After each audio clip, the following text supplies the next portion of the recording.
பிசாசுல என்னுடைய கால் அந்த கடல்ல போய் அப்படியே சிக்கி சிக்கி தவிக்கிறது. ஆண்டவரே, இனி இந்த கடல்ல நான் சிக்கி தவிக்க கூடாது.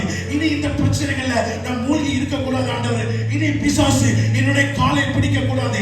இனி நான் மறுபடியும் ஒரு இடிந்த சுவரை போல உடைய சமூகத்தில் இருக்கக்கூடாது. நான் இனி எப்படி நான் ஒரு புதிய கட்டிடமாக, ஒரு புதிய சுவராக, ஒரு கற்பாறையாக உடைய சமூகத்தில் நான் எழுப்பி நிற்கணும். ஆண்டவரே, இனி நான் ஒரு அடி எடுத்து வச்சேனா அந்த அடி ஒரு நிலையான அடியாக இருக்கணும். இனி நான் உமக்காக ஓடுகிற ஒரு ஓட்டங்கள் அது நிலையான ஓட்டமாக இருக்கணும். உமக்காக நான் பின்னோக்கி செய்கிற காரியங்கள் அது பலமான காரியமாக இருக்கணும். இனி பிசாசுக்கு நேராக நான் விழுந்து போக கூடாது. என்னுடைய வீக் பாயிண்டை அறிந்து பிசாசு எனக்கு வலைகளை அவன் ஒருபோது விரிக்க கூடாது. அப்படிப்பட்ட வலைகளை அவன் எனக்கு விரோதமாக அவன் விரிக்கிற வேலையில அந்த வலையில என்னுடைய கால் ஒருபோது